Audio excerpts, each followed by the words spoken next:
അസാധാരണമായ രാഷ്ട്രീയ നീക്കങ്ങളാണ് കോൺഗ്രസ് ദേശീയ നേതൃത്വത്തിന്റെ ഭാഗത്തു നിന്നും സംസ്ഥാന നേതൃത്വത്തിന്റെ ഭാഗത്തു നിന്നുമൊക്കെ ഇപ്പോൾ ഉണ്ടായിക്കൊണ്ടിരിക്കുന്നത്.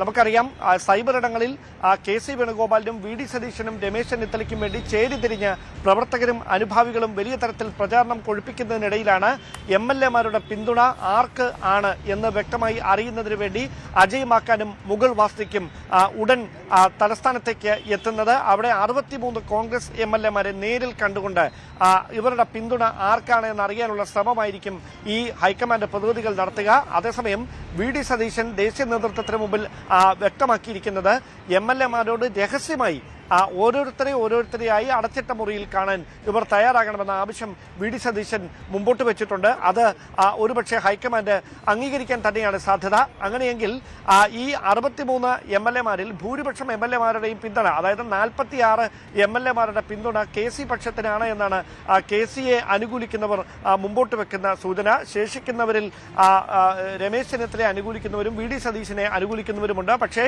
ഈ എം.എൽ.എമാരിൽ ഭൂരിപക്ഷവും കെ.സി. വേണുഗോപാൽ അനുകൂലിക്കുന്ന ഒരു പശ്ചാത്തലം നിലനിൽക്കുന്നതിനിടയിൽ കോൺഗ്രസ് ഹൈക്കമാൻഡിന്റെ ഭാഗത്തു നിന്നുണ്ടാകുന്ന നിലപാട് ഈ വിഷയത്തിൽ നിർണായകമായി മാറും. കാരണം സംസ്ഥാനത്ത് ഇതൊരു വൈകാരികമായ തരത്തിലേക്ക് പ്രതികരണങ്ങൾ മാറുന്ന ഒരു സാഹചര്യമുണ്ട്. താഴെത്തട്ടിലുള്ള പ്രവർത്തകർ മുതൽ തെരുവിലേക്ക് ഈ മുഖ്യമന്ത്രി ആരാകണമെന്ന് പറഞ്ഞ് തങ്ങൾ അനുകൂലിക്കുന്ന നേതാവിന്റെ ചിത്രങ്ങൾ വെച്ചുകൊണ്ട് മുദ്രാവാക്യങ്ങൾ ഉയർത്തി തെരുവിലുയർന്ന സാഹചര്യമാണ് ഉണ്ടാകുന്നത്. കഴിഞ്ഞ ദിവസം വി.ഡി. സതീശൻ തിരികെ എറണാകുളത്തെത്തിയപ്പോൾ കണ്ട കാഴ്ച അത് കോൺഗ്രസ് ദേശീയ നേതൃത്വത്തിന്റെ ശ്രദ്ധയിലുണ്ട്. അങ്ങനെ ഒരു പ്രവർത്തകരെ നിരാശരാക്കാത്ത ഒരു തീരുമാനമേ ഹൈക്കമാൻഡിന് എടുക്കാൻ കഴിയൂ എന്നതാണ് സാഹചര്യം. എന്തായാലും നിലവിലെ നടപടിക്രമങ്ങളുടെ ഭാഗമായി നാളെ തന്നെ നിയമസഭാ കക്ഷി യോഗം, അതായത് ഈ 63 എം.എൽ.എമാരെ അടിയന്തരമായി തിരുവനന്തപുരത്തേക്ക് വിളിച്ചു വരുത്തി അവരിൽ നിന്ന് നേരിട്ട കാര്യങ്ങൾ ചോദിച്ച് മനസ്സിലാക്കിയതിനു ശേഷം തിരുവനന്തപുരത്ത് വെച്ച് തന്നെ നിയമസഭാ കക്ഷി യോഗം ചേർന്ന് അതിലെ വിവരങ്ങൾ കൂടി ഹൈക്കമാൻഡിനെ മുകുൾ വാസ്നിക്കും അജയ് മാക്കാനും ധരിപ്പിക്കും. അതിനുശേഷമായിരിക്കും സംസ്ഥാനത്തെ മുതിർന്ന നേതാക്കളെ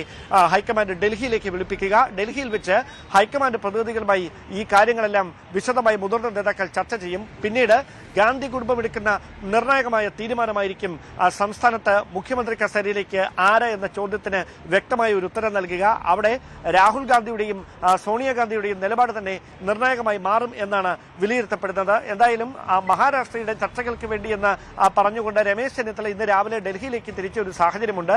അതിന് പിന്നിലും ചില രാഷ്ട്രീയ കാരണങ്ങളുണ്ട് എന്നാണ് നമുക്ക് ലഭിക്കുന്ന സൂചനകൾ. അങ്ങനെയെങ്കിൽ മല്ലികാർജ്ജുന ഖാർഗെയുമായും അതോടൊപ്പം തന്നെ രാഹുൽ ഗാന്ധിയുമായും നേരിൽ കൂടിക്കാഴ്ച നടത്താനുള്ള നീക്കം ഒരുപക്ഷെ രമേശ് ചെന്നിത്തല നടത്തിയേക്കും. ഇപ്പോൾ പുറത്തുവരുന്ന സൂചനകൾ അനുസരിച്ച് ഒരു വിഭാഗം നേതാക്കൾ കെ.സി. വേണുഗോപാൽ ദേശീയ തലത്തിൽ തന്നെ തുടരണമെന്ന നിലപാട് ഹൈക്കമാൻഡിനെ അറിയിക്കുമെന്നാണ് മനസ്സിലാക്കാൻ കഴിയുന്നത്. അതേസമയം എം.പിമാരുടെ പിന്തുണ കൂടി അല്ലെങ്കിൽ എം.പിമാരുടെ അഭിപ്രായം കൂടി ഹൈക്കമാൻഡ് പ്രതിനിധികൾ തേടും സംസ്ഥാനത്ത് എത്തുമ്പോൾ എന്നാണ് മനസ്സിലാക്കാൻ കഴിയുന്നത്. അതിൽ തന്നെ പ്രവർത്തക സമിതി അംഗങ്ങളായ ശശി തരൂരും കെ സുധാകരനും എടുക്കുന്ന നിലപാടും വളരെ പ്രധാനപ്പെട്ടതാണ്. അതോടൊപ്പം മുൻ കെ.പി.സി.സി അധ്യക്ഷന്മാർ, മുതിർന്ന കോൺഗ്രസ് നേതാക്കൾ എന്നിവരിൽ നിന്നെല്ലാം വിവരങ്ങൾ ആരായും. സംസ്ഥാനത്തെ ഏറ്റവും തലമുതിർന്ന കോൺഗ്രസ് നേതാവായ എ.കെ. ആന്റണിയുടെ നിലപാട് കൂടി ഹൈക്കമാൻഡ് പ്രതിനിധികൾ ഈ വിഷയവുമായി ബന്ധപ്പെട്ട് തേടും. അതിനുശേഷമായിരിക്കും അതിൽ നിന്നെല്ലാം ഉരുത്തിരിയുന്ന അഭിപ്രായങ്ങൾ കോൺഗ്രസ് ദേശീയ നേതൃത്വത്തെ ഈ പ്രതിനിധികൾ അറിയിക്കുക. അവർ നൽകുന്ന വിവരങ്ങളുടെ അടിസ്ഥാനത്തിലായിരിക്കും സംസ്ഥാനത്തെ മുതിർന്ന നേതാക്കളെ ഡൽഹിയിലേക്ക് വിളിപ്പിച്ച് ഒരാഴ്ചക്കകം കേരളത്തിന്റെ അടുത്ത മുഖ്യമന്ത്രി ആരാകണമെന്ന കാര്യത്തിൽ അന്തിമമായ ഒരു ധാരണയിലേക്ക് കോൺഗ്രസ് ദേശീയ നേതൃത്വം എത്തുക.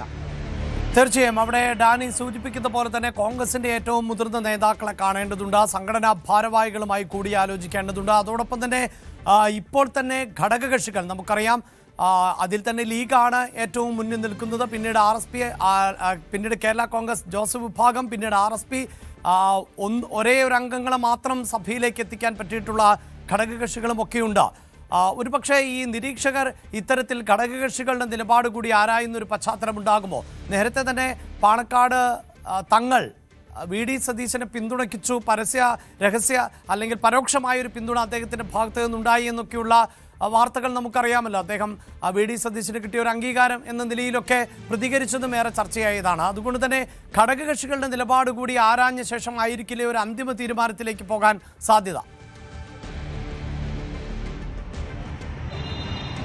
ഇതിൽ ഏറ്റവും ശ്രദ്ധേയമായിട്ടുള്ള കാര്യം അഭിലാഷ്, 75 സീറ്റുകൾ വാങ്ങിക്കൊണ്ടായിരുന്നു UDF അധികാരത്തിലേക്ക് എത്തുന്നതെങ്കിൽ അവിടെ ലീഗ് നേതൃത്വം എടുക്കുന്ന നിലപാട് നിർണായകമായി മാറുമായിരുന്നു. കാരണം ലീഗിന്റെ വലിയ സമ്മർദ്ദം അപ്പോൾ ഉണ്ടാകുമായിരുന്നു. അവരുടെ സമ്മർദ്ദത്തിന് മുമ്പിൽ കോൺഗ്രസ് ഹൈക്കമാൻഡിനടക്കം ഒരുപക്ഷെ നിലപാട് മയപ്പെടുത്തേണ്ട തരത്തിലേക്ക് കാര്യങ്ങൾ എത്തുകയും ചെയ്യുമായിരുന്നു. പക്ഷേ അവിടെ നിന്ന് മാറി ഈ 102 എന്നുള്ള വലിയ മൃഗീയമായ ഭൂരിപക്ഷത്തിലേക്ക് എത്തുകയും അവിടെ തന്നെ 63 സീറ്റുകൾ കോൺഗ്രസ് തനിച്ചു നേടുകയും ചെയ്തിരിക്കുന്ന ഒരു പശ്ചാത്തലത്തിൽ മുൻപത്തെ അത്രയും സമ്മർദ്ദ ശക്തിയായി ലീഗിന് ഈ വിഷയത്തിൽ എത്ര കണ്ട നിലപാടെടുക്കാൻ കഴിയും, അല്ലെങ്കിൽ ആ നിലപാട് ഹൈക്കമാൻഡ് എത്ര കണ്ട് അംഗീകരിക്കും എന്ന കാര്യമാണ് ഇനി അറിയാനുള്ളത്.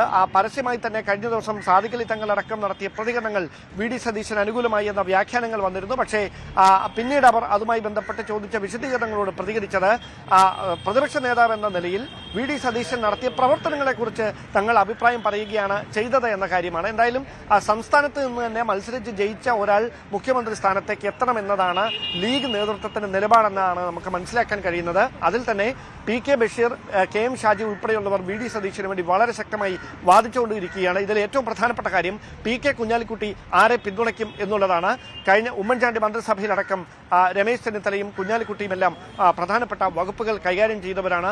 അതുകൊണ്ട് തന്നെ കുഞ്ഞാലിക്കുട്ടി ഇതിൽ ഏത് നിലപാടെടുക്കും എന്നത് വളരെ ശ്രദ്ധേയമായിട്ടുള്ള കാര്യമാണ്. അതോടൊപ്പം പാണക്കാട് കുടുംബത്തിന്റെ ഒരു പിന്തുണ കൂടി ഉറപ്പാക്കാനുള്ള നീക്കം ഈ നേതാക്കൾ 3 പേരും നടത്തുന്നുണ്ട് എന്നതാണ് എടുത്തു പറയേണ്ട കാര്യം. എന്തായാലും കേരള കോൺഗ്രസ് ജോസഫ് വിഭാഗം തങ്ങളുടെ നിലപാട്, അതിൽ കൃത്യമായ നിലപാട് തങ്ങൾക്കുണ്ട്. ആ നിലപാട് തങ്ങളോട് ചോദിച്ചാൽ മാത്രം ദേശീയ നേതൃത്വത്തെ അറിയിക്കുമെന്ന് ജോസഫ് വിഭാഗം കഴിഞ്ഞ ദിവസം വ്യക്തമാക്കിയിരിക്കുന്ന സാഹചര്യമുണ്ട്. ഷിബു ബേബി ജോൺ അടക്കമുള്ളവർ, അതായത് RSPയുടെ സംസ്ഥാന സെക്രട്ടേറിയറ്റ് അല്പസമയത്തിനകം തിരുവനന്തപുരത്ത് ചേരും.